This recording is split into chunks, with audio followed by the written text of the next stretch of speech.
के सागर career अकॅडमीच्या या digital प्लॅटफॉर्मवरती मी प्राध्यापक रणजित फरांदे आपणा सर्वांचं सहर्ष स्वागत करतो।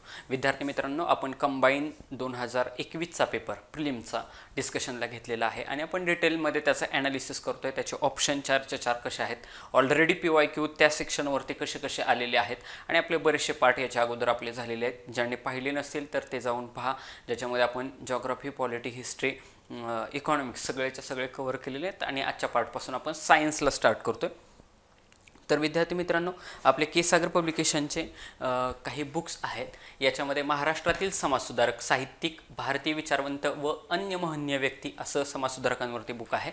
त्याच्यानंतर महाराष्ट्राचा भूगोल असं 36वी आवृत्ती असलेले खतीब सरांचं बुक आहे। अतिशय गाजलेलं हे पुस्तक आहे। त्याच्यानंतर आधुनिक भारताचा इतिहास असं देखील के सागर पब्लिकेशनचं बुक आहे। त्याच्यानंतर लुसंट पब्लिकेशनचं जे लुसंट जनरल सायन्स आहे, हे मॅक्सिमम विद्यार्थी वापरतात, इंग्रजी आणि हिंदीमध्ये अवेलेबल येते। तर तेच पुस्तक मराठीमध्ये ट्रान्सलेट करण्याचं काम के सागर पब्लिकेशनने केलेलं आहे आणि त्याच्या अंडर प्राध्यापक रवी भूषण हे त्याचे मूळ लेखक आहे। आणि या पुस्तकाचं वैशिष्ट्य असं की राज्यसेवा प्रिलिम्स जी काही झाली होती 4 जून 2023 रोजी, ह्या 4 जून 2023 रोजी झालेल्या राज्यसेवा पूर्व परीक्षेला 22 पैकी 19 प्रश्न यातील होते आणि 23 जानेवारी 2022 रोजी झालेल्या 23 आउट ऑफ 23 प्रश्न या पुस्तकातील आलेले होते। असं हे के सागर सामान्य विज्ञानचं अतिशय भारी असलेलं पुस्तक आहे। त्याच्यानंतर PSI STISO पूर्व परीक्षा के सागर पब्लिकेशनचं हे पुस्तक आहे, ज्याच्यामध्ये विषयानिय स्पष्टीकरणात्मक प्रश्नपत्रिका संग्रह आहे हा। त्याच्यानंतर महाराष्ट्राचा इतिहास भारताच्या पार्श्वभूमीवरती प्राध्यापक VB पाटील यांच्याबरोबर हे पुस्तक कन्सन करून घेतले गेलेलं आहे। त्याच्यानंतर आपला कंबाईनचा ठोकळा आहे 87वी आवृत्ती, गट ब व गट क संयुक्त पूर्व परीक्षा, म्हणजे कंबाईन ज्याला आपण म्हणतो। गट ब गट क च्या 2022च्या सर्व पेपरसह आणि जे काय आपल्या सर्वच्या सर्व ज्या 4 PSI STISO सब रजिस्ट्रार आणि एक्साइज इन्स्पेक्टर असेल, त्याच्यानंतर तांत्रिक सहाय्यक, कर सहाय्यक, टॅक्स असिस्टंट, लिपिक टंकलेखक वगैरे अशा सर्व पोस्टसाठी अत्यंतिक उपयुक्त असलेला हा ठोकळा आहे। ह्याच्यामध्ये केंद्रीय अर्थसंकल्प देखील त्याच्यामध्ये इन्क्लूड केलेला आहे। हा पेपरचं एक्सप्लेनेशन बघत असताना आपण पाहिलं असेल की 2 क्वेश्चन इकॉनॉमिक्समधले हे अर्थसंकल्पावरती होते आणि 1 क्वेश्चन हा इकॉनॉमिकल सर्वेवरती होता। त्याच्यामुळं कंबाईनचा विचार केला तर तुम्हाला कंपल्सरी क्वेश्चन त्या टॉपिकवरती पाहायला मिळतातच। त्याच्यामुळं जो काय भारताचा अर्थसंकल्प असेल, महाराष्ट्राचा अर्थसंकल्प आणि इकॉनॉमिकल सर्वे ऑफ इंडिया एवढे करून जाणं महत्त्वाचं आहे। शिवाय जे काय बाकीचे इंडेक्स आहेत, मानव विकास अहवाल 2021-22, जागतिक भूक निर्देशांक, शांतता निर्देशांक वगैरे वगैरे सगळे पॉईंट घेतलेले आहे। संपूर्ण बुद्धिमापन म्हणून देखील एक आपलं पुस्तक आहे। त्याच्यानंतर पॉलिटीचं हे जे काय बुक आहे हे अत्यंतिक गाजलेलं पुस्तक आहे। Polity of India with the special reference to the Maharashtra, आणि ही नवीन संसदीय इमारत असलेलं हे बुक आहे के सागर पब्लिकेशन अंडर। हे आपलं बुक अत्यंतिक फेमस आहे। त्याच्यानंतर पॉलिटीचाच पार्ट असलेलं पंचायत राज, पण त्या बुकमध्ये पण पंचायत राजचा थोडा बहुत पार्ट आहे। शिवाय क्वेश्चन आन्सर सहित आहे ते बुक। हे जे काय आता रिटर्न एक्झाम होणार आहे त्या रिटर्न एक्झामसाठी देखील ते बुक अत्यंतिक महत्त्वाचं आहे। त्याचबरोबर पॉलिटीचा जो काय थोडासा पार्ट आहे ज्याला आपण पंचायत राज म्हणतो, ते पंचायत राज देखील VB पाटील, प्राध्यापक VB पाटील यांच्या बरोबर के सागर पब्लिकेशन अंडर लिहिलेलं आहे। महाराष्ट्रातील पंचायत राज व नागरी स्थानिक स्वराज्य संस्था याच्यासाठी आयोगाच्या उपयुक्त परीक्षांमध्ये विचारले गेलेले वस्तुनिष्ठ प्रश्नांसह सर्वच्या सर्व मुद्दे हे पंचायत राजमध्ये कव्हर केलेले आहे। आणि तुम्ही बघितलं असेल की पेपरची जी काय सुरुवात आहे पॉलिटीची, तेच पंचायत राजच्या 2 क्वेश्चन, सरपंचाच्या संदर्भात क्वेश्चन होता, जिल्हा परिषदेच्या संदर्भात क्वेश्चन होता, ग्रामविकास समित्यांच्या संदर्भात क्वेश्चन होता। म्हणजे क्वेश्चन तिथं विचारले जातात आणि रिसेंटली वेटेज ह्याला 15 मार्क्सला नवीन पॅटर्नमध्ये पॉलिटीला वेटेज आहे, त्यामुळे वेटेज जास्त आहे, त्यामुळे इथं मार्क घेणं फार जास्त महत्त्वाचं आहे। त्याच्यानंतर समग्र अंकगणित, प्राध्यापक प्रमोद हुमणे यांचं हे पुस्तक आहे। जसं आपलं बुद्धिमापनचं आहे तसंच अंकगणितचं देखील बुक आहे। आणि त्याच्यानंतर आपण हा लेक्चर सिरीज पाहत होतो। या लेक्चर सिरीजमध्ये आपण इकॉनॉमिक्सचे काही 1-2 प्रश्न राहिले तेवढे कव्हर करू आणि सायन्सला शिफ्ट होऊ। बघा 54 नंबरचा प्रश्न आहे, खालीलपैकी कोणती विधाने बरोबर आहेत? म्हणजे जास्तीत जास्त विधानांना घेऊन गेलं पाहिजे. खाली ऑप्शन जर बघितले अ ब ब क अ क आणि वरीलपैकी कोणतेही नाही. बर, वाचायला सुरुवात करू. बरोबर म्हटलं की जास्तीत जास्त पॉझिटिव्ह अप्रोच असला पाहिजे, ह्या अँगलनं जायचं. बर, हा जो काय प्रश्न होता, हा प्रश्न सरळ सरळ लॉजिकली सोडवायला पाहिजे होता. बघा, लॉजिकली ह्या प्रश्नाचं उत्तर तुम्ही काढणं अत्यंतिक आवश्यक होतं, कारण हा प्रश्न तुमच्या अभ्यासाच्या बाहेर आहे. म्हणजे कोणत्याही संदर्भ साहित्यामध्ये या पुस्तकाचं तुम्हाला रेफरन्स भेटत नाही. म्हणजे तुम्ही कोणती जरी पुस्तकं काढली तरी ही विधानं तुम्हाला कुठंच पाहायला भेटणार नाही. लॉजिकली तुम्ही लॉजिकली कसं जास्तीत जास्त विचार करता, इम्प्लिमेंटेशन कसं करता, अप्लाय कसं करता, याच्यावरती सगळ्या गोष्टी डिपेंड आहेत. बघा, अ स्टेटमेंट असं सांगितलंय, भारतातील कौटुंबिक क्षेत्राला म्हणजे आपल्या घराला, भारतातील कौटुंबिक क्षेत्राला पुरवली जाणारी वीज ही जगात सर्वात स्वस्त आहे. एक्स्ट्रीम वर्ड आला बघा, सर्वात स्वस्त, सर्वात कमी, असे जर वर्ड आले तर हे एक्स्ट्रीम लेवलचे. सर्वात स्वस्त म्हणजे एकदमच असं फुकट वाटल्यासारखं वाटतं. बघा, सर्वात स्वस्त आहे. बरं, खालचं स्टेटमेंट वाचू आपण, त्याच्यावरती काय ऍक्शन घ्यायचं नाही. पुढं बी स्टेटमेंट वाचलं, भारतातील उद्योगांचा विजेचा दर, बघा इथं म्हटलंय कौटुंबिक क्षेत्रासाठी, इथं म्हटलंय उद्योग क्षेत्रासाठी, भारतातील उद्योगांचा विजेचा दर हा सर्वात जास्त आहे. सर्वात जास्त झालं एक्स्ट्रीम स्टेटमेंट. इथं म्हणते सर्वात स्वस्त आहे, इथं म्हणते सर्वात जास्त आहे. बघा, एक्स्ट्रीम वर्ड वापरते, सर्वात. बरं, पुढं, भारतातील वीज वितरणाचा खर्च परतावा हा समाधानकारक आहे. ज्याचा अभ्यास असेल, हे स्टेटमेंट बाकी अभ्यासावरती होतं बरं का, हे स्टेटमेंट अभ्यासावरती होतं. तुम्ही म्हणताल अभ्यासावरती कसं? कारण हा करंटचा मुद्दा होता. बघा, करंटला धरून असलेला मुद्दा होता. करंटला धरून असलेला मुद्दा कसा होता? कारण आत्ता ज्या काय आपल्या वीज कंपन्या आहेत, ज्याला आपण MSEB म्हणतो, मग त्याच्यातले डिस्ट्रीब्युशनची कंपनी असेल, ट्रान्सको असेल, म्हणजे ह्या ज्या काय वेगवेगळ्या कंपन्या आहेत, 3 कंपन्या आहेत त्या MSEBच्या संदर्भात, म्हणजे विजेच्या संदर्भात, ही जी काय वीज वितरण करते, वितरण म्हणजे डिस्ट्रीब्युशनचं काम जे काय करते, तर ह्याचा खर्च परतावा हा समाधानकारक आहे. तुम्हीच विचार करा, आपल्याच गावाकडचे कितीतरी लोक आकडे टाकतात. शेतात असेल आकडे टाकणार, घरात असेल बारका आकडा मीटरमध्ये टाकणार. मला सांगा, जर ते आकडा टाकला की लाईट तर चालू राहणार, पण बिल ह्या वीज कंपन्यांना भेटेल का? भेटणार नाही. आणि म्हणूनच त्यांनी, भारत सरकारने मिशन इंद्रधनुष्य, बघा मिशन इंद्रधनुष्य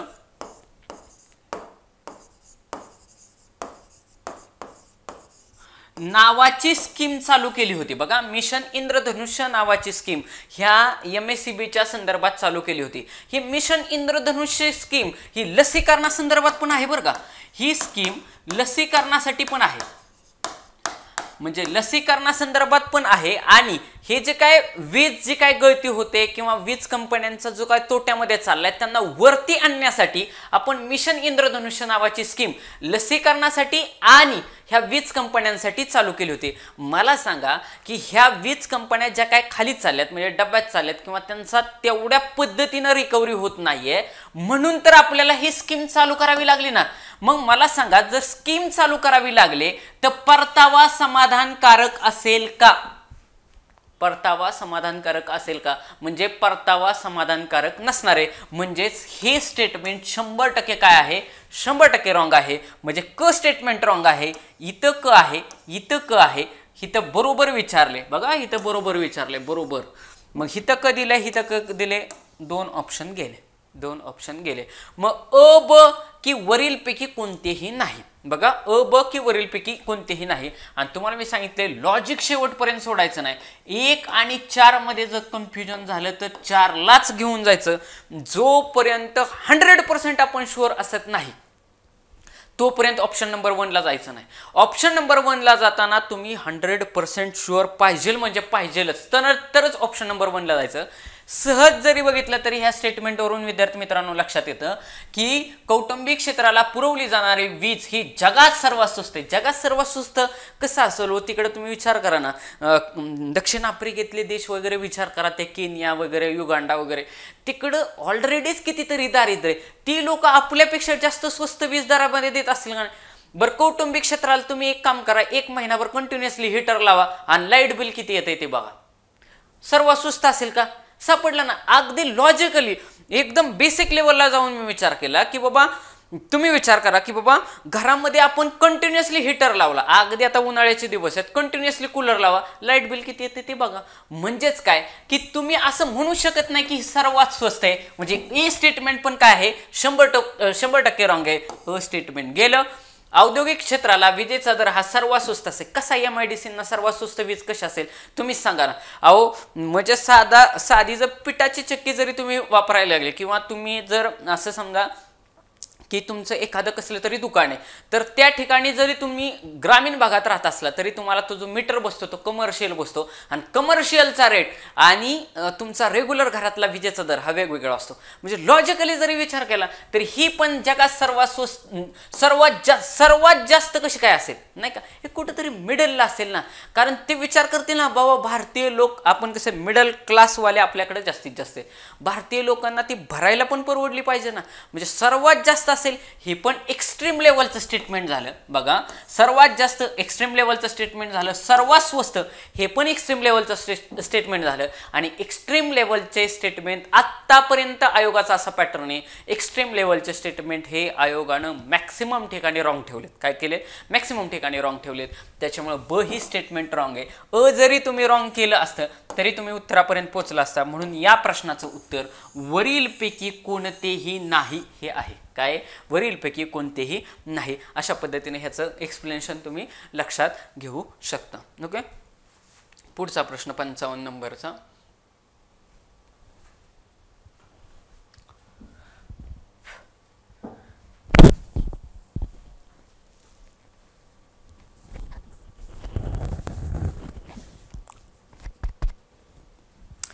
खालील विधाने लक्षात घ्या.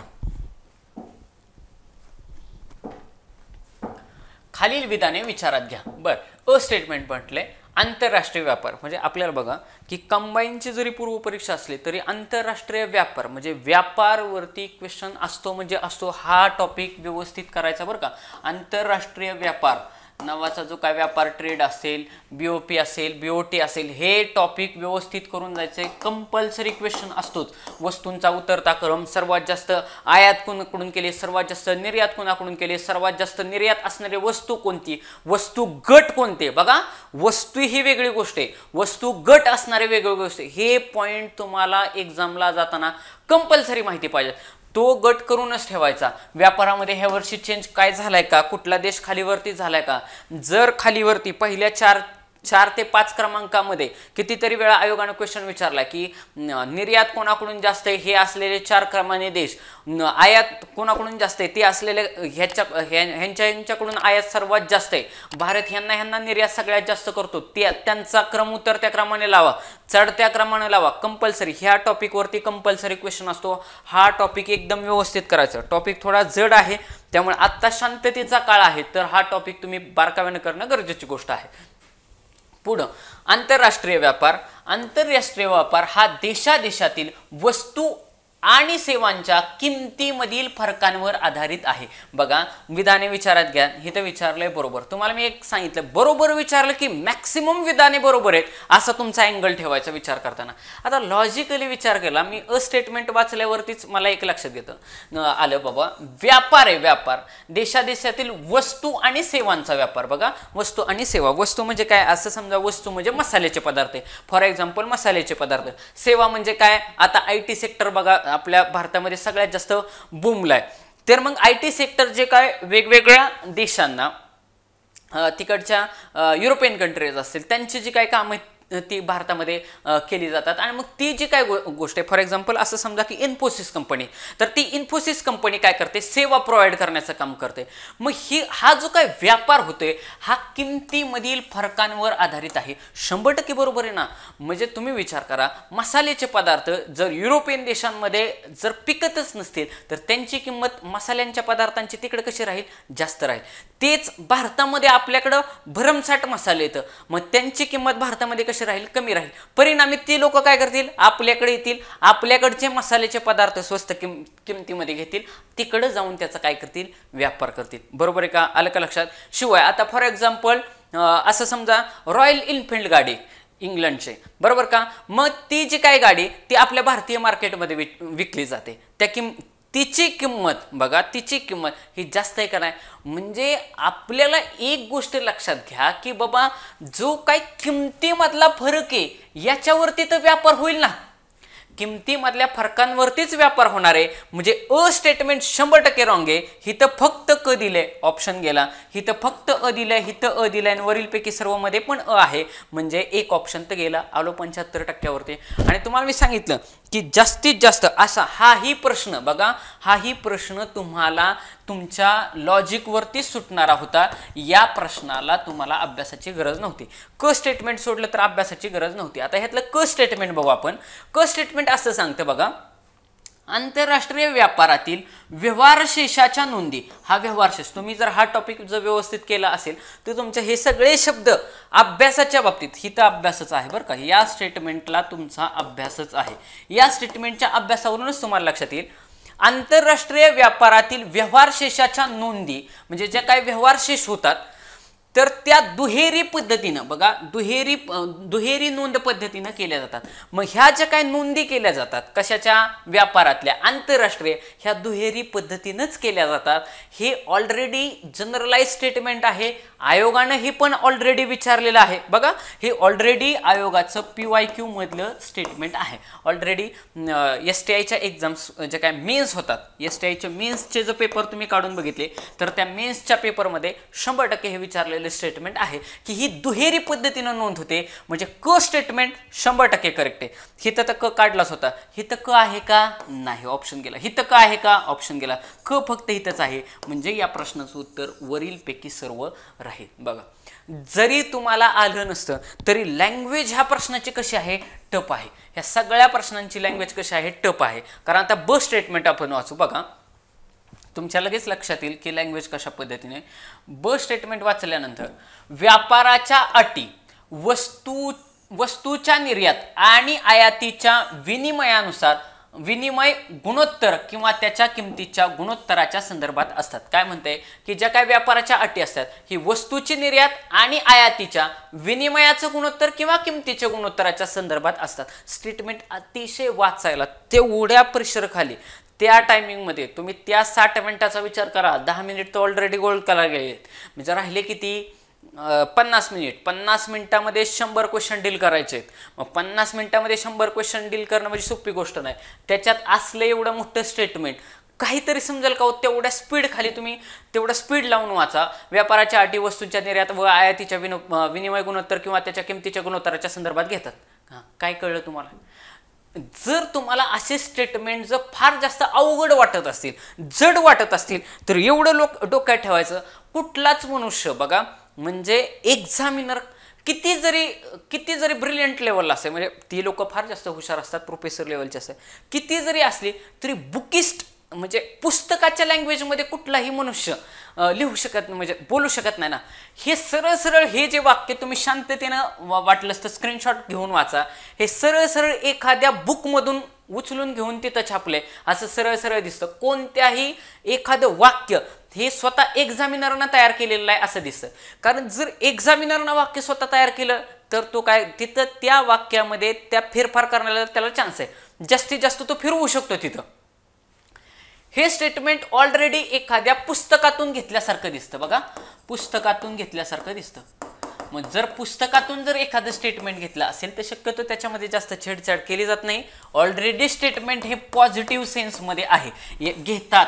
याच्यामध्ये निगेटिव्ह सेन्स दिसतोय का, निगेटिव्ह क्रियापद दिसतात का, नाही, नको, घेतले नाहीत किंवा घेणार नाहीत असं काय दिसतंय का? सरळ सरळ स्टेटमेंट पॉझिटिव्ह आहे. अशा स्टेटमेंटला बरोबर आहे असंच कन्सिडर करून तुम्ही पुढे चालायचं. म्हणून या प्रश्नाचं उत्तर वरीलपैकी सर्व राहील. मग आता इकॉनॉमिक्सचे तुम्ही जर प्रश्न बघितले, याच्या अगोदरचा पण एक क्वेश्चन मी सांगितलं, त्याचं पण आन्सर कसं आहे, वरीलपैकी सर्वच आहे बघा. त्याचं पण आन्सर वरीलपैकी सर्व आहे, याचं पण आन्सर वरीलपैकी सर्व आहे. तुमचा अप्रोच हा जास्तीत जास्त पॉझिटिव्ह पाहिजे. वरीलपैकी सर्व असल्यानंतर तुम्ही फार जास्त विचार करायचा, स्टेटमेंट 100% वाचायचं. शिवाय कॉन्सन्ट्रेशन लेवल जास्तीत जास्त पाहिजे. त्याच वेळी तुम्हाला तो म्हणजे आत्ता पण तुम्ही अभ्यासाला बसताना दीड तास कॉन्सन्ट्रेशन न बसण्याची सवय तुम्हाला कंटिन्युअसली लागली पाहिजे. कारण जर दीड तास कॉन्सन्ट्रेशन न बसण्याची सवय जर तुम्ही लावली तरच तुम्हाला तिथं 1 तास कॉन्सन्ट्रेशन न बसण्याची तिथं हॅबिट होणार आहे. मग तिथं सोपं वाटणार आहे. शिवाय जे दीड तास तुम्ही कॉन्सन्ट्रेशन न बसणार आहे त्यावेळेस तुमच्या वाचनाला स्पीड पाहिजे. इथं तुम्ही म्हणजे निवांत वाचू शकत नाही ना. असं समजायचं एक्झाम हॉलमध्ये बसलोय, तुमचा अभ्यास पण फास्ट मेथडनं होईल. पुढं मग इथं बघा आंतरराष्ट्रीय व्यापार वगैरे सगळं बुकमध्ये इन डिटेल दिले आहे की भारताचा आंतरराष्ट्रीय व्यापार काय आहे, व्यापार तोल आणि व्यवहार तोल हे काय आहे ह्याच्या संदर्भात सांगितले. आयात काय काय आहे, आपण कुठल्या कुठल्या वस्तू आयात करतो, त्याच्यानंतर कुठल्या कुठल्या गोष्टी निर्यात करतो, त्याच्या संदर्भात हे सगळं दिलेलं आहे. BOP वगैरे हा फार जास्त महत्त्वाचा कन्सेप्ट आहे. आता खरं वेळ नाही त्यामुळं फार जास्त मी सांगितलं नाही.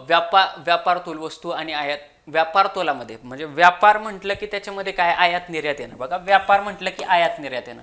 व्यापार म्हटलं की वस्तू व सेवांच्या आयात निर्यातीचा संबंध येतो बघा. पण व्यवहार तोल म्हटलं, व्यवहार तोल ज्याला balance of payment BOP balance of payment ह्याच्या म्हणजे कर्ज व गुंतवणुकीच्या व्यवहारातून निर्माण होणारी एनी ज्याला रिसिप्ट्स असं म्हणतो आणि देणी म्हणजे पेमेंट्स यांचाही समावेश होतो. म्हणजे बघा व्यवहार तोलामध्ये नीट लक्षात घ्या, हा व्यापार म्हटलं की आयात आणि निर्यात आली बघा, त्याच्या शब्दांवरूनच चालायचं. आणि हा व्यवहार तोलालाच इंग्लिशमध्ये काय म्हणतात, BOP बॅलन्स ऑफ पेमेंट्स. बघा BOP balance of payments. BOP मध्ये कर्ज व गुंतवणुकीच्या व्यवहारातून निर्माण होणारी एनी म्हणजे काय, ज्याला रिसिप्ट्स असं म्हणतो, आणि देणी आपण म्हणतो ना येणं देणं, देणी ज्याला पेमेंट्स असं म्हणतो, यांचाही समावेश होतो. बाकी हे इन डिटेल तुम्ही वाचू शकता, तेवढा काय एवढा वेळ नाही आहे. आपले जे काय अर्थशास्त्राचं जे काय केसागर पब्लिकेशनचं बुक आहे त्याच्यामधून हा पॉईंट घेतलेला आहे. आणि अशा पद्धतीनं जो ह्याचा इकॉनॉमिक्सचा पार्ट आहे तो या ठिकाणी कंप्लीट झालेला आहे. आणि आता सायन्सचा पार्ट आहे बघा. सायन्सचं क्वेश्चन, पहिलाच क्वेश्चन हा गुगली टाकलेला होता. कुठल्याच विद्यार्थी मित्राचा हा वाचनातला नव्हता, सरळ हा काय वाचनातला मुद्दा नव्हता. पण जर तुम्ही केसागर पब्लिकेशन म्हणजे जे लुसंटचं बुक आहे त्याच्यामधून ॲज इट इज हा क्वेश्चन कव्हर होत होता बघा. क्वेश्चन नंबर 56, 0.025 इलेक्ट्रॉन्स व्होल्ट ऊर्जा कशामध्ये मोजली जाते, इलेक्ट्रॉन्स व्होल्टमध्ये. उद्या जर क्वेश्चन तुम्हाला जरा आला की ऊर्जेचे युनिट काय, ऊर्जा म्हणजे काय, एनर्जीचे युनिट काय, ते इलेक्ट्रॉन व्होल्ट्समध्ये पण बघा इलेक्ट्रॉन ह्याच्यामध्ये पण एनर्जी मोजली जाते, एवढं लक्षात ठेवायचं. म्हणजे जशी जूल किलो जूल मध्ये एनर्जी मोजली जाते ना, त्या पद्धतीनं इलेक्ट्रॉन्स व्होल्टमध्ये पण काय ऊर्जा मोजली जाते. मग 0.25 इलेक्ट्रॉन्स व्होल्ट असलेली ऊर्जा असलेला न्यूट्रॉन म्हणजे टिंबटिंब, औष्णिक न्यूट्रॉन, इपिथर्मल न्यूट्रॉन, वेगवान न्यूट्रॉन आणि मंद न्यूट्रॉन. बघा तुम्ही जर नीट बघितलं तर त्यांच्या ऑप्शन फ्रेमिंग वरूनच आपल्याला कळते की उत्तर एक तर औष्णिक न्यूट्रॉनमध्ये किंवा इपिथर्मल न्यूट्रॉनमध्ये. ऑप्शन बघा ना तुम्ही, ऑप्शन 0.025 इलेक्ट्रॉन्स व्होल्ट ऊर्जा असलेला न्यूट्रॉन म्हणजे औष्णिक न्यूट्रॉन आणि इपिथर्मल न्यूट्रॉन. ह्या दोन नावांवरूनच आपल्याला लक्षात येते की ही नावं वाटतात.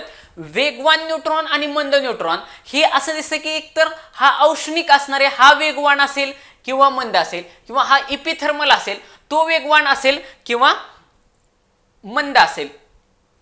लक्षात घ्या. म्हणजेच ह्या टाईप वरून लक्षात येतंय की ह्या ज्या अर्थी हिथं औष्णिक दिले आणि हिथं इपिथर्मल दिले म्हणजे उत्तर ह्या दोन ऑप्शन मध्येच आहे. हे दोन ऑप्शन तर ऑलरेडी गेले होते 50-50 वरती आला का 50-50 वरती.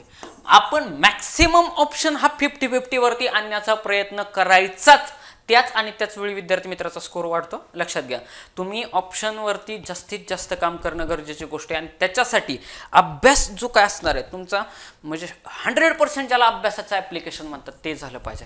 त्यामुळं नुसतं लायब्ररीत बसून पाठ करण्यापेक्षा ऑप्शन कसे दिलेत, तुम्ही टेस्ट सिरीजला जाताय ऑप्शन कसे देते आयोग त्याच्याकडे बघायचं आहे.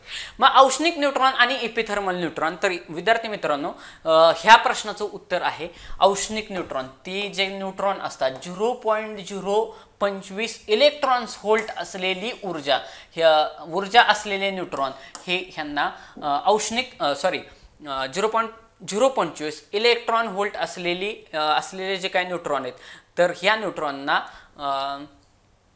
औष्णिक न्यूट्रॉन असं म्हणतात. आणि हे औष्णिक न्यूट्रॉन हे मंद न्यूट्रॉन आहेत बरं का. कसे आहेत, हे मंद न्यूट्रॉन आहेत म्हणजे त्यांची एनर्जी ही कमी राहते. मग हे काय तर जे काय आपण म्हणजे जर तुम्ही विद्यार्थी मित्रांनो वेगवेगळे ह्याचे आपले अणुऊर्जा पॉवर प्लांट बघितले असतील, न्यूक्लिअर पॉवर प्लांट म्हणतात. तर आता मी इंजिनिअरिंगला असताना मला लास्ट इयरला हे सगळे सब्जेक्ट होते थर्मल पॉवर प्लांटमध्ये. तर थर्मल पॉवर प्लांट इंजिनिअरिंग म्हणून असं सब्जेक्ट होता थर्मल इंजिनिअरिंगच्या संदर्भात लास्ट इयरला. तर त्याच्यामध्ये हे सगळे कन्सेप्ट होते की वेगवेगळे पॉवर प्लांट ओपन करायचे. तर मग त्याच्यामध्ये न्यूक्लिअर पॉवर प्लांट ओपन करत असताना मग ते न्यूक्लिअर पॉवर प्लांट कसे असतात काय असतात त्याच्या संदर्भात हा विषय होता. तर त्या न्यूक्लिअर पॉवर प्लांटमध्ये मॉडरेटर हा एक कन्सेप्ट असतो. मॉडरेटर म्हणजे ज्याला मराठीमध्ये मंदायक असं म्हणतात, इंग्लिशमध्ये शक्यतो नाव लक्षात ठेवायची. इंग्लिशमधली कंपॅरेटिव्ह सायन्स करत असताना म्हणजे मिक्स लँग्वेजमध्ये करायचं, काही मराठी काही इंग्लिश, काही मराठी काही इंग्लिश अशा रेफरन्सनं करायचं, सोपं जातं.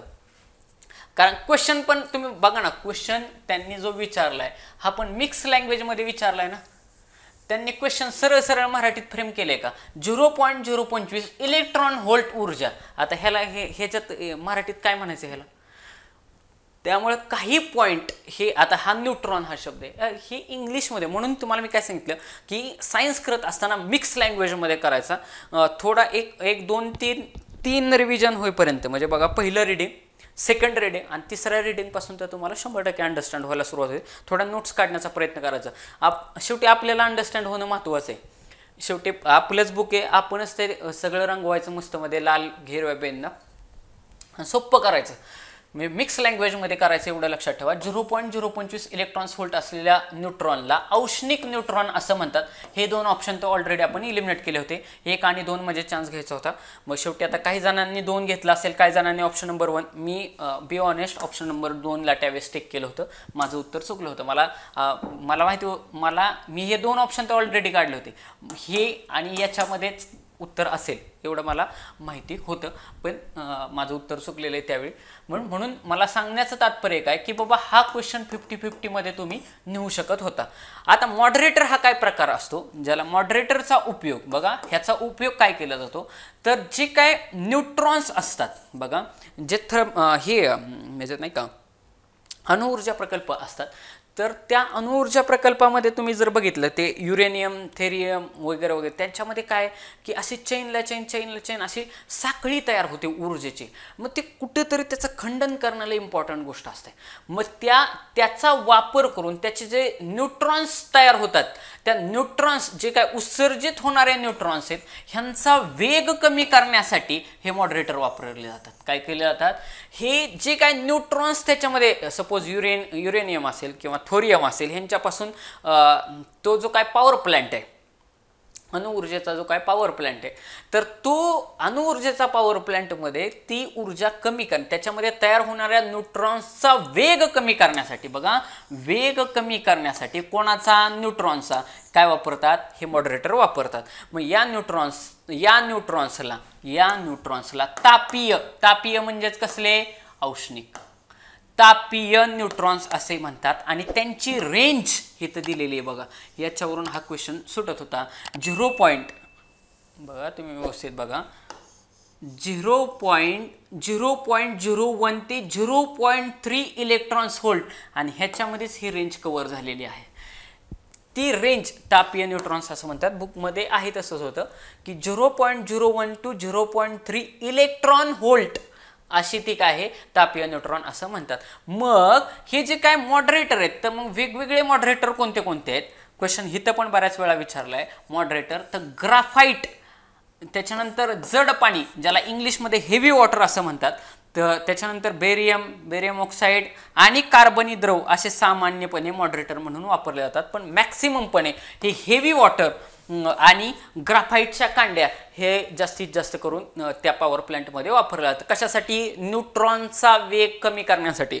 आयोग फिरवून स्टेटमेंट ह्याच्यामध्ये काय देतं की न्यूट्रॉनचा वेग वाढवण्यासाठी मॉडरेटर वापरले जातात. फसवलं का नाही स्टेटमेंट? न्यूट्रॉनचा वेग वाढवण्यासाठी नाही, न्यूट्रॉनचा वेग कमी करण्यासाठी मॉडरेटर वापरले जातात. आणि मॅक्सिमम ह्या ग्राफाईटचं आणि हेवी वॉटर जे काय असतं, ज्याला मराठीमध्ये जड पाणी म्हणतात, आपल्याकडे इंग्लिशमध्ये पण पेपर आहे खाली, जिथं आडेल तिथं इकॉनॉमिक्सच्या संदर्भात आणि सायन्सच्या संदर्भात कंपल्सरी इंग्लिशमध्ये पाहायचं म्हणजे पाहायचं. ईच अँड एव्हरी क्वेश्चन नाही, जिथं तुम्हाला क्वेश्चन आडेल त्या आणि त्याच ठिकाणी. मग ग्राफाईटच्या कांड्या जे काय असतात, शिवाय हेवी वॉटर जे काय असतं, हे कशासाठी वापरतं? ॲज अ मॉडरेटर म्हणून वापरलं जातं. आणि लक्षात ठेवा, न्यूट्रॉनचा वेग कमी होणेच यालाच न्यूट्रॉनचा वेग कमी होणे यालाच तापीयन, पण इंग्लिशमध्ये सोपं आहे बघा, थर्मलायझेशन असं म्हणतात. मग जड पाणी बघा, इथं हे वाक्य दिले बघा, जड पाणी म्हणजेच काय? Heavy water. बघा इथं लिहिले ना हेवी वॉटर. जड पाणी म्हणजेच काय? हेवी वॉटर हे सर्वोत्तम मॉडरेटर आहे, लक्षात घ्या. मग इथं क्वेश्चन विचारण्याचे जास्तीत जास्त चान्सेस आहे. IMP पॉईंट आहे. IMP पॉईंट हा की सर्वोत्तम मॉडरेटर कोणता? सर्वोत्तम मॉडरेटर कोणता? तर हेवी वॉटर. लक्षात घ्या, हेवी वॉटर हा सर्वोत्तम मॉडरेटर आहे.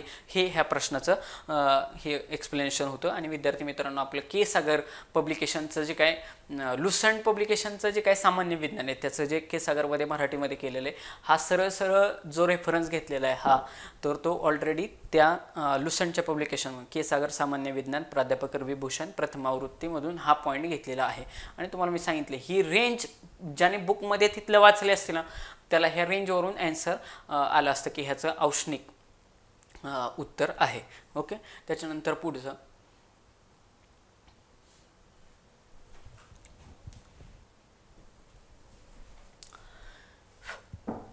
57 नंबरचा प्रश्न. कमी तापमानाच्या वस्तूतून उच्च तापमानातील वस्तू उष्णता स्थित्यंतर. तिथं बऱ्याचशा जणांना असं वाटलं की नाही का, आपण सपोज चुलीचा विचार केला किंवा गॅसचा विचार केला, तर गॅस ऑलरेडी जाळ लागलेला आहे, तर उष्णता ही जास्त कडून कमीकडे वाहन होईल असा विषय आहे ना. इथं काय म्हटलंय? कमी तापमानाच्या वस्तूतून उच्च तापमानातील वस्तूत, म्हणजे कमी तापमानातून कुठं जाणार आहे? जास्त तापमानात. उष्णता स्थित्यंतरण हे कधी शक्य आहे? टिंब आहे, अशक्यच आहे म्हणते. लगेच लॉजिकली स्टेटमेंट हे जाते, अशक्य आहे. कसं शक्य असल्याशिवाय क्वेश्चनच विचारणार नाहीत ना. शांत डोक्याने विचार करायचा. शक्य असल्याशिवाय क्वेश्चन विचारलाय का? 100% अशक्य. कारण हिथं म्हणतंय अशक्य, हिथं म्हणते शक्य आहे आणि वरीलपैकी नाहीला तर जायचंच नाही. क्वेश्चन विचारलाय, जोपर्यंत 100% माहिती नाही तोपर्यंत यापैकी नाहीला जायचं नाही. खाली 50-50 वरती आलो, ऑप्शन बघूनच मी 50-50 वरती आलो. हिथं म्हणते अशक्य आणि हिथं दोन ठिकाणी शक्य म्हणताय, म्हणजे 50% चान्सेस आहेत उत्तर शक्य आहे मध्ये असण्याचे. 50% चान्सेस आहेत उत्तर शक्य आहे मध्ये असण्याचे. अशक्य आहे मध्ये उत्तर असणार नाही. अशक्य आहे मध्ये उत्तर असणार नाही, कारण 50-50 अशक्य आहे तर मग हे क्वेश्चनच विचारलं नसतं. शिवाय ऑप्शन नंबर 1 ला विचारलाय. तुम्हाला मी काय सांगितलं? ऑप्शन नंबर 1 ला शक्यतो मॅक्सिमम ठिकाणी ट्रॅप लावलेला असतो, ट्रॅपमध्ये सापडायचं नाही. मग अशक्य आहे हा ऑप्शन काढला, यापैकी नाही ऑप्शन काढला, म्हणजे 2 ऑप्शन तर असेच गेले. ह्या 2 मध्ये राहिलेल्यामध्ये काय आपलं उत्तर असण्याचे जास्तीत जास्त चान्सेस आहे. बघा, दोन्ही वस्तू संपर्कात ठेवून शक्य आहे आणि काही बाह्य कार्य करून ते शक्य आहे. मग हे सायंटिफिकली नीट विचार करा. सायंटिफिकली हे स्टेटमेंट योग्य वाटतंय. काही बाह्य कार्य करून, इंग्लिशमध्ये असं होतं की by using some external sources किंवा by using some external energy. एवढं जर वाचलं असतं ना, बाह्य कार्य म्हणजे काय? By using some external energy by using some external sources, असं जर तुम्ही वाचलं असतं, इट इज पॉसिबल, तरी तुम्हाला कळलं असतं की सायंटिफिकली ही स्टेटमेंट करेक्ट आहे. आणि तुम्हाला मी अगोदरच सांगितले 2 आणि 3 मध्ये जर उत्तर जास्तीत जास्त असण्याचे चान्सेस असतात. जर आलं नाही तर सरळ ऑप्शन नंबर 3 ला तुक्का मारायचा आणि बाजूला व्हायचं. तरी पण ह्या प्रश्नाचं उत्तर तुम्ही 100% काढू शकला असता. मग आता विचार करा, जास्तीत जास्त असा विचार तुम्ही जर केला की सपोज गरम चहा आहे बघा, गरम चहा आहे आणि बाहेरचं ॲटमॉस्फिअर काय आहे, थंड आहे. तर मग ह्या गरम चहाकडून वातावरणातल्या ह्याच्याकडे काय होईल, हीट ट्रान्सफर होईल. बरोबर का, येते का लक्षात? गरम ह्याच्याकडून बाहेरकडे ही ट्रान्सफर होईल. पण क्वेश्चन काय विचारलाय की कमी तापमानाच्या वस्तूवरून, कमी तापमानाच्या वस्तूकडून जास्त तापमानाच्या वस्तूकडं हीट ट्रान्सफर होऊ शकते का, उष्णता ट्रान्सफर होऊ शकते का, असा क्वेश्चन विचारलाय. तर विद्यार्थी मित्रांनो, आम्ही इंजिनिअरिंगला असताना जे विद्यार्थी इंजिनिअरिंगचे आहेत, यदा कदाचित म्हणजे बेसिक मेकॅनिकल इंजिनिअरिंग म्हणून पण एक सब्जेक्ट सगळ्या इंजिनिअरिंगच्या विद्यार्थ्यांना असतो आणि जे मेकॅनिकल इंजिनिअरिंगमध्ये त्यांना तर स्पेशलिस्ट तो सब्जेक्ट असतो. रेफ्रिजरेशन अँड एअर कंडिशनिंग नावाचा सब्जेक्ट 3rd इयर इंजिनिअरिंगला आहे. तर त्याच्यामधला हा as it is refrigeration air कंडिशनिंगमधला हा प्रश्न आहे की ॲज इट इज, ज्यांनी हा इंग्लिशमध्ये वाचला असेल त्याला लगेचच कळलं असेल, बाय युझिंग एक्सटर्नल सोर्सेस वापरून आपण कमी तापमानाच्या वस्तूकडून जास्त तापमानाच्या वस्तूकडे काय करू शकतो, हीट ट्रान्सफर करू शकतो. आणि मग ह्याचं सोपं उदाहरण म्हणजे आपल्या घरचा फ्रीज, आपल्या घरचा फ्रीज. आणि त्याच्यावर रेफ्रिजरेशन म्हटल्यावरतीच तुमच्या लक्षात आले असेल की रेफ्रिजरेशन जे काय आपला घरचा फ्रीज जो काय आहे, ह्या फ्रीजमध्ये आपण काय करत असतो, तुम्ही विचार करा ना, घरची आमटी ती एकदम उकळते, पाणी उकळतं किती, 100 डिग्री सेल्सिअसला. असं समजा की मटणाचं कालवण आहे, 100 डिग्री सेल्सिअसला आता उकळवले, त्याचं तापमान किती झालं, 100 डिग्री सेल्सिअस. आणि ते खराब होऊ नये म्हणून आपण काय करतो, आपली आई काय करते, ती भाजी थोडीशी नॉर्मल थंड झाली की ते पातेलं काय करते, ते फ्रीजमध्ये ठेवून देते जेणेकरून ते खराब होऊ नये म्हणून. मग आता मला सांगा, फ्रीजमधलं तापमान किती असणार आहे, -4 रेंजमध्ये काहीतरी असते सपोज, असं लक्षात घ्या. मग सपोज तिथलं तापमान असं समजा काही वेळेसाठी की फ्रीजमधलं तापमान हे -5 डिग्री सेल्सिअस आहे, आमटीचं तापमान असं समजा 20 डिग्री सेल्सिअस आहे. मग आता काय होणार आहे, आमटी हितली ह्या मायनसकडून म्हणजे कमी तापमानाकडून काय होणार आहे, जास्त तापमानाला हीट ट्रान्सफर होणार आहे. कमी तापमान असलेल्या वस्तूकडून जास्त उच्च म्हणजे जास्त तापमान असलेल्या वस्तूकडे उष्णतेचं स्थित्यंतर होणार आहे. पण ते असं शक्य आहे का, जे काय म्हणते दोन्ही वस्तू संपर्कात ठेवून, म्हणजे फ्रीजच्या बाहेर जर ती मटणाची भाजी ठेवली तर ते शक्य आहे का, थंड होईल का, हीट ट्रान्सफर होईल का, होणार नाही. म्हणजे काहीतरी आपल्याला एक्सटर्नल सोर्सेस, काहीतरी बाह्य कार्य करून, मग काहीतरी बाह्य कार्य करून म्हणजेच काय, कारण जर तुम्ही फ्रीज बघितला विद्यार्थी मित्रांनो, तर रेफ्रिजरेशन थोडे एक मिनिटामध्ये मी तुम्हाला सांगतो की रेफ्रिजरेशन जर तुम्ही बघितलं फ्रीज, तर फ्रीज कसा वर्क होत असतो की इथं इव्हॅपोरेटर असतो, हा इव्हॅपोरेटर असतो. म्हणजे असं समजा की हाच फ्रीज आहे, इव्हॅपोरेटर म्हणजे फ्रीज आहे, हा सगळा आतमधला अख्खा जो बॉक्स असतो फ्रीजमधला तो असतो इव्हॅपोरेटर.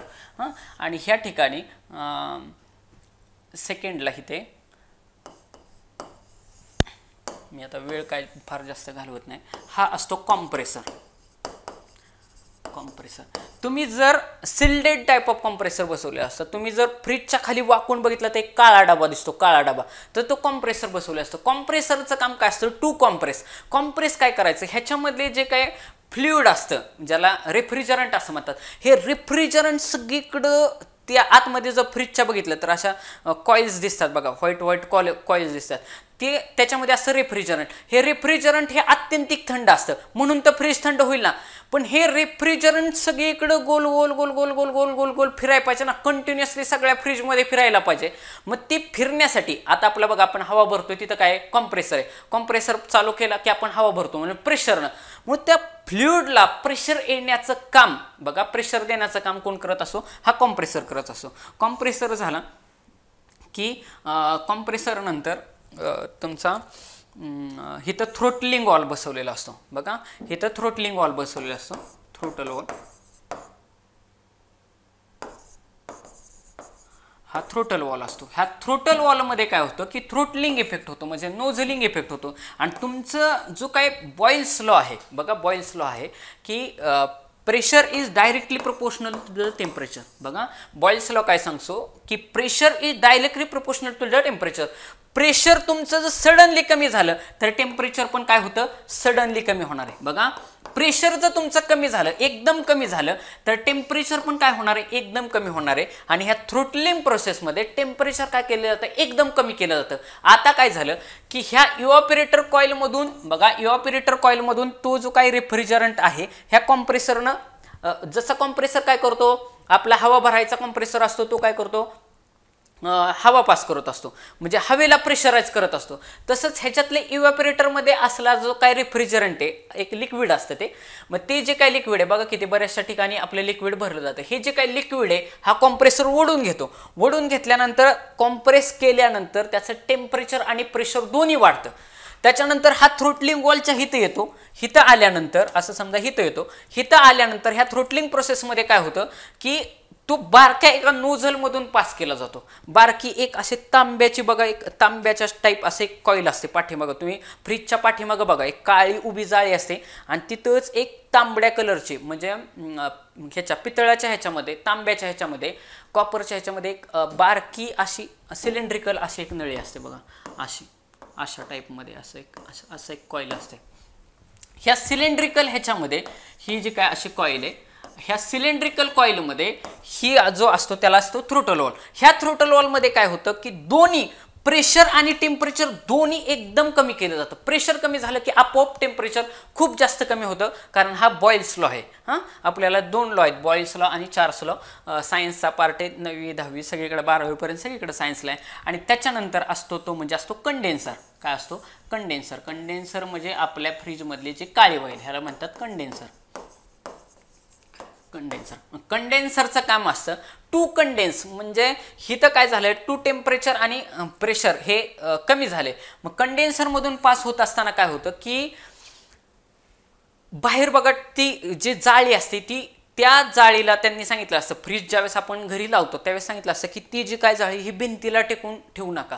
कंडेन्सरचं काम काय असतं की ज्यावेळेस हे जे काही रेफ्रिजरंट आहे हा ह्याच्यातून फिरत असताना ह्याच्यातून जे काही टेम्परेचर ज्याचं जर काय वाढलेलं असेल हे अजून ॲटमॉस्फिअरच्या जर कॉन्टॅक्टमध्ये आलं तर अजून जास्त कमी करण्याचं काम केलं जातं. आणि मग परत हे इव्हॅपोरेटरला सोडलं जातं. आणि मग इव्हॅपोरेटरला सोडलं की इव्हॅपोरेटरमध्ये पण काय होणार आहे, ही जी काय आपली असं समजा बटाट्याची आमटी आहे ती हिथं अशी आमटी ठेवलेली आहे, मग ही आमटी जी काय आहे ही ह्याच्यामध्ये गार होत असते. काय होत असते, गार होत असते, म्हणजे गार होण्याचं काम हे तर होणार आहे.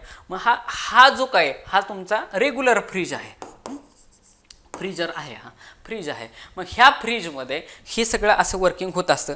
मग मला सांगा, हे बाह्य कार्य करण्यासाठी अशीच आमटी गार झाली का?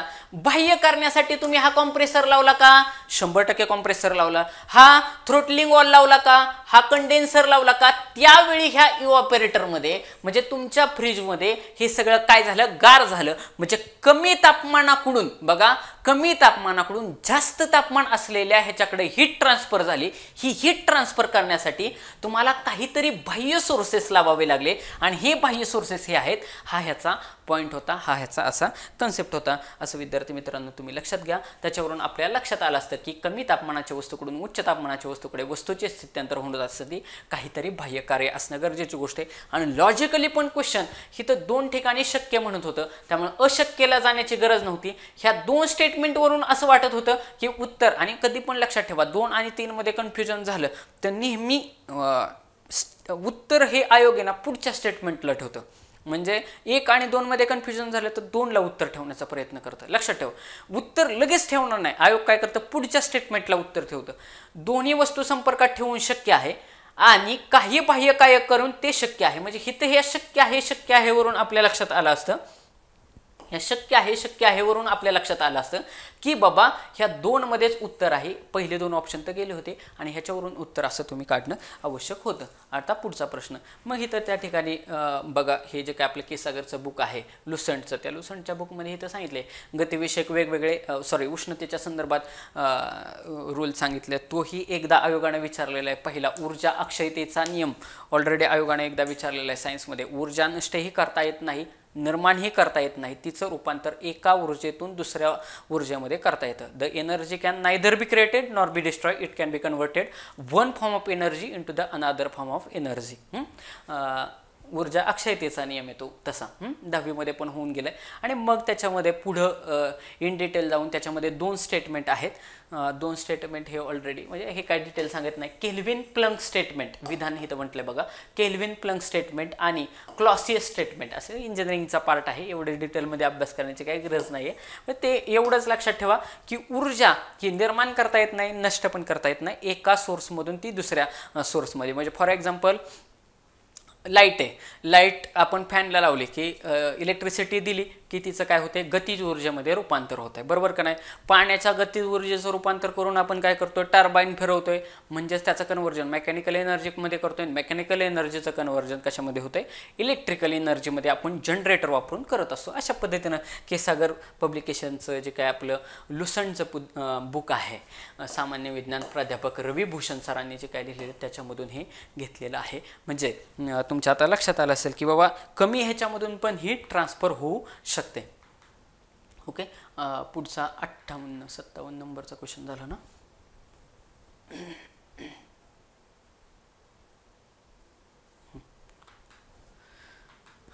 पुढचा 58 नंबरचा क्वेश्चन. 58 नंबरचा क्वेश्चन. हा क्वेश्चन अभ्यासाचा पार्ट होता. फक्त क्वेश्चन त्यांनी विचारताना ना फिरवून विचारला होता. अभ्यासाचा भाग होता हा 100%. म्हणजे जिथं अभ्यास तुमचा आवश्यक आहे तिथं तुम्ही करणं गरजेची गोष्ट आहे. कारण बघा नीट लक्षात घ्या, तुम्हाला जो काय आपला लाईट टॉपिक आहे, लाईट म्हणजे प्रकाश, बघा प्रकाश आणि साऊंड, साऊंड म्हणजे ध्वनी, ह्या 2 टॉपिकवरती क्वेश्चन विचारलेच जातात. हे अत्यंत IMP असलेले टॉपिक आहेत सायन्सच्या संदर्भात. सायन्सचा अभ्यास करायला घेतलं की पहिल्यांदा हे 2 टॉपिक करून टाकायचे. फिजिक्स मधला पार्ट आहे, क्वेश्चन असतातच. आता इथं बघा ध्वनीची, साऊंडवरती क्वेश्चन विचारलाय. कमीत कमी श्रवणीय वारंवारता म्हणजे, बघा ध्वनीची कमीत कमी श्रवणीय वारंवारता म्हणजे श्रवण क्षमतेची आरंभिक तीव्रता, ध्वनी श्रवण क्षमतेची न्यूनतम मर्यादा, ध्वनी श्रवण क्षमतेची उच्चतम मर्यादा आणि वरीलपैकी एकही नाही. जो एक्झामिनर असेल का नाही त्याने जसं पाठीमागचा क्वेश्चन सेट केला होता, बघा जसा पाठीमागचा क्वेश्चन सेट केला होता 2 आणि 3 मध्ये कन्फ्युजन केलं त्यांनी, बरोबर का. इथं ऑप्शन बघा तुम्ही, इथं ऑप्शन जर बघितले 2 आणि 3 मध्ये कन्फ्युजन केलं होतं. शक्य आहे, शक्य आहे, त्याच फॉर्मॅटमध्ये इथं क्वेश्चन त्यांनी ठेवलाय का नाही.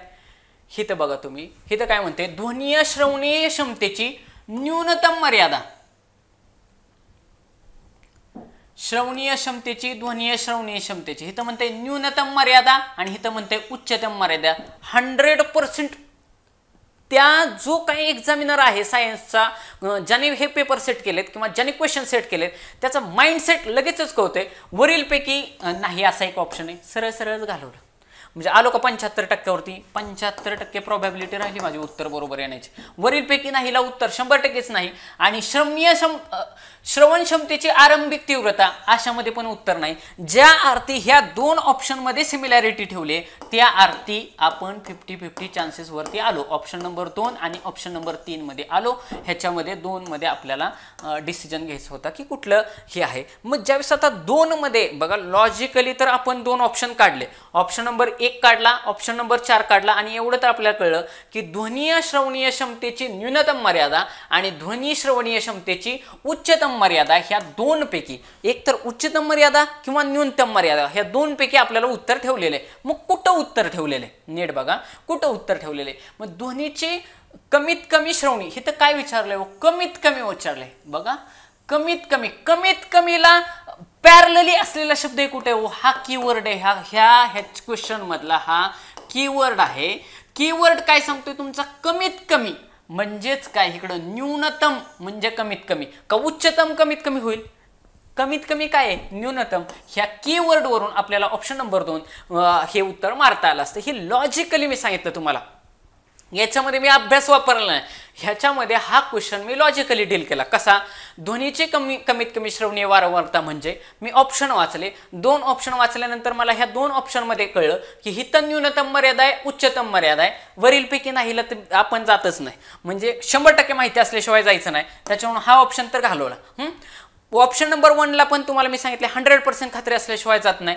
ह्या दोन ऑप्शनमध्ये सिमिलॅरिटी म्हणजे उत्तर हितच ठेवलेले, कारण एक्झामिनर फसवण्यात आपण स्वतः एक्झामिनर असतो तर असंच केलं असतं, म्हणजे हित उत्तर असण्याचे जास्तीत जास्त चान्सेस आहेत. या लॉजिकनं ध्वनी श्रवणीय क्षमतेची न्यूनतम मर्यादा किंवा ध्वनी श्रवणीय क्षमतेची उच्चतम मर्यादा याच्यामध्ये उत्तर ठेवलेले. मग परत क्वेश्चन वाचला, क्वेश्चन मध्ये काय कीवर्ड सापडतात का? मग क्वेश्चन मध्ये कीवर्ड असं सापडतो की इथं कमीत कमी म्हटलंय, म्हणजे कमीत कमी म्हटलंय म्हणजेच त्याला पॅरलल शब्द काय हो, कमीत कमीला न्यूनतम आहे. कमीत कमीला पॅरलल शब्द काय आहे, न्यूनतम मर्यादा आहे. मग ह्या न्यूनतम मर्यादेवरून आपल्याला लगेच लक्षात आलं की या प्रश्नाचं उत्तर ऑप्शन नंबर 2 असण्याचे जास्तीत जास्त चान्सेस आहे. आता अभ्यासाचा पार्ट तुम्हाला सांगतो की ज्यावेळेस आपण साऊंड वेव्ह, बघा साऊंड हा चॅप्टर करत असतो, त्या साऊंड हा चॅप्टर करत असताना की ध्वनी तरंग ज्याला साऊंड वेव्ह असं म्हणतात, साऊंड वेव्ह असं म्हणतात, त्या ध्वनी तरंग हे बघा, ध्वनी तरंग हे अणुतरंग आहेत. ऑलरेडी आयोगानं क्वेश्चन विचारलेला आहे, IMP आहे, IMP आहे बघा, ऑलरेडी आयोगानं विचारलं, IMP आहे, PYQ पण आहे, ऑलरेडी PYQ पण आहे. मग हे अणुतरंग वगैरे असलं लक्षात राहत असतं का? असलं काही लक्षात राहत नसतं. आपण लक्षात कसं ठेवायचं बघा, की जे काय म्हणजे मी कसं लक्षात ठेवलं ते बी ऑनेस्टली सांगतो. बघा आपल्याला काय की साऊंड वेव्ह, बघा जे काय आहे साऊंड वेव्ह जे काय आहे म्हणजे जो काय साऊंड आहे हा लॉन्जिट्युडनल वेव्ह आहे, लॉन्जिट्युडनल वेव्ह आहे. जी साऊंड वेव्ह आहे ही लॉन्जिट्युडनल वेव्ह आहे. मग हा जो काही साऊंड आहे बघा, ह्या साऊंडवरून मी असं म्हणजे मी कसं लक्षात ठेवूय, साऊंडचा यस आणि ह्या लॉन्जिट्युडनलचा यल, बघा साऊंडचा यस आणि लॉन्जिट्युडनलचा यस, ह्याच्यावरून मी असं लक्षात ठेवलंय म्हणजे माझं नाव आहे रणजित सुरेश फरांदे. बघा माझं नाव आहे रणजित सुरेश फरांदे, म्हणजे माझ्या वडिलांचं नाव काय आहे, सुरेश आहे, सुरेश आहे. माझा आवाज कसा आहे म्हणजे साऊंड कसा आहे माझा, जास्त आहे. बघा साऊंड कसा आहे, जास्त आहे. तसंच त्यांचे जे काही वडील आहेत म्हणजे माझे आजोबा, त्यांचं नाव लक्ष्मण फरांदे, म्हणजे सुरेश लक्ष्मण फरांदे. म्हणून मी असं लक्षात ठेवलंय माझं पूर्ण नाव रणजित सुरेश लक्ष्मण फरांदे, याच्यावरून सुरेश फरांदे आणि लक्ष्मण, सुरेश आणि लक्ष्मण याच्यावरून आमच्या वडिलांच्या नावावरून मी ते लक्षात ठेवले की आमच्या वडिलांचा आजोबांचा सर्वांचाच आवाज असा कसा आहे, मोठा मोठा आहे. त्या ट्रिकनं, हे माझे ट्रिक आहे, तुम्ही तुमच्या लेवलला ट्रिक लक्षात ठेवू शकता. शेवटी लक्षात राहणं इम्पॉर्टंट आहे. म्हणजेच काय, सुरेश लक्ष्मण, बघा सुरेश लक्ष्मणवरून साऊंड आणि लॉन्जिट्युडनल, बघा साऊंड आणि लॉन्जिट्युडनल असं मी लक्षात ठेवलेलं आहे. आणि मग साऊंड आणि लॉन्जिट्युडनल सुरेश आणि लक्ष्मणवरून म्हणजे साऊंड वेव्ह ही कसली आहे, लॉन्जिट्युडनल वेव्ह आहे. आणि त्याच्यावरूनच माझ्या लक्षात येतं की जी काय प्रकाश म्हणजे लाईट वेव्ह जी काय आहे, बघा लाईटची वेव्ह जी आहे ही ट्रान्सफर वेव्ह आहे. कसली आहे, ट्रान्सफर वेव्ह आहे. हे मग लक्षात ठेवण्याची गरज पडत नाही. आणि आयोगानं वारंवार फिरवून प्रश्न ह्याच्यावरतीच विचारलेले आहेत.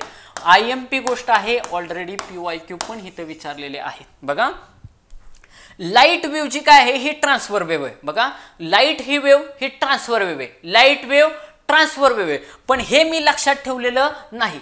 ते बाय डिफॉल्ट आयोग देताना दोन ऑप्शन 100% देतं, लॉन्जिट्युडनल वेव्ह आणि ट्रान्सफर वेव्ह. बघा लॉन्जिट्युडनल वेव्ह आणि ट्रान्सफर वेव्ह. मग जे काय साऊंड वेव्ह आहे ही लॉन्जिट्युडनल वेव्ह आहे. हे मी लक्षात कसं ठेवलंय, सुरेश लक्ष्मण, सपोज माझ्या आजोबांची ट्रिक मी लक्षात ठेवली, वडिलांचं आणि आजोबांचं नाव सुरेश लक्ष्मण, मग सुरेश वरून यस आणि लक्ष्मण वरून यल, म्हणजे आणि दोघांचा सगळ्यांचा आमच्या फॅमिलीत आवाज मोठा आहे. त्या साऊंड वरून यस आणि यल हे लक्षात ठेवले, म्हणजे साऊंड ही लॉन्जिट्युडनल वेव्ह आहे, म्हणजेच त्याच्या बरोबर opposite light wave heat transfer wave आहे. हे विद्यार्थी मित्रांनो लक्षात ठेवायचं. आयोगानं आत्तापर्यंत मला वाटतं ह्याच्या अगोदरचाच पेपर असेल, मे बी 19चा पेपर, 19चा तुम्ही कंबाईन प्रिलिम 2019